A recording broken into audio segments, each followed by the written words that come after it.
এক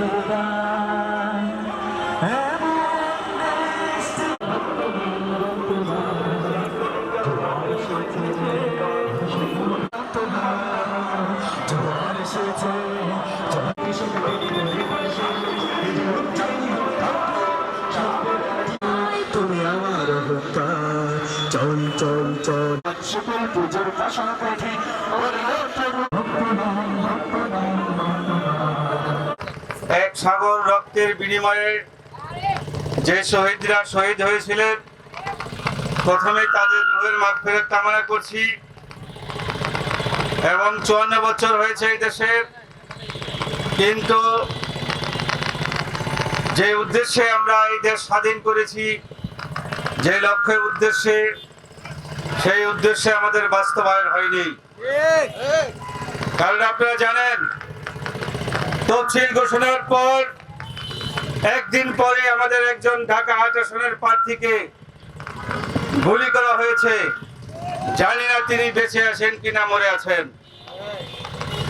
এর সুষ্ঠু বিচার যদি না হয়, তাহলে আমরা তীব্র আন্দোলন করে তুলব ইনশাআল্লাহ। কারণ তিনি একজন প্রার্থী, আমরা যদি নিরাপত্তা না পাই, তাহলে কিভাবে নির্বাচন করব আমরা? আজ বিজয় দিবসের সমস্ত মা বোন যারা রক্ত দিয়েছিল, ইজ্জত দিয়েছিল, তাদের শান্তি কামনা করবে, রুহের মাগফিরাত কামনা করে আজ আমরা দোয়া করছি। বিজয় রেডি করলাম। সবাইকে ধন্যবাদ। সাংবাদিক বন্ধুরা, পুলিশ প্রশাসন যারা আছেন, সবাইকে ধন্যবাদ।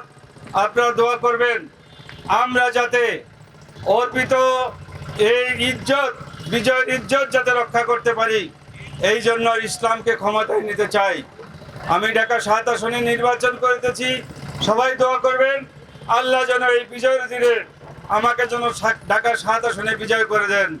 ওমা আলাইনা ইল্লাল বালাগ। আসসালামু আলাইকুম ওয়া রাহমাতুল্লাহ। আপনারা কাজে লেগে ইসলামের পক্ষে দল মত নির্বিশেষে সবাই ভোট প্রদান করিয়া হাত পাকা মার্কাকে বিজয় অর্জন করুন। বিশেষ করে ঢাকা ৭ আসনের আমার যে আব্দুর রহমান ভাই, আমার এখানে আব্দুর রহমান ভাইকে আমরা বিজয় অর্জন করি, তাইলে আমাদের ইসলামের পক্ষে, দেশের পক্ষে বিজয় হবে। যদি এইবার আমরা ভুল করি, এই ভুলের খেসারত কিন্তু 100 বছর দিতে পারবে না।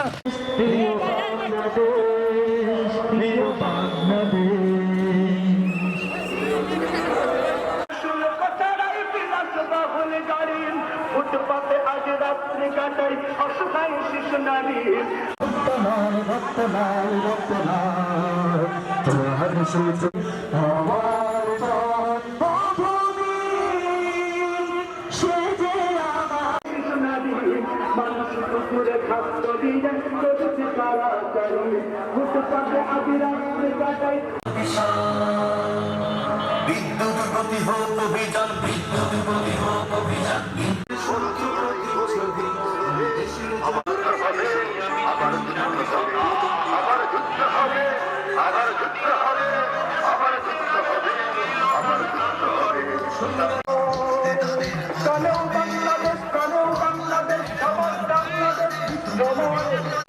দাবি বাংলা মাটির সন্তান, বাংলাদেশ আমার, বাংলাদেশ তোমার, বাংলাদেশ সবার জন্য জীবন দিয়েছে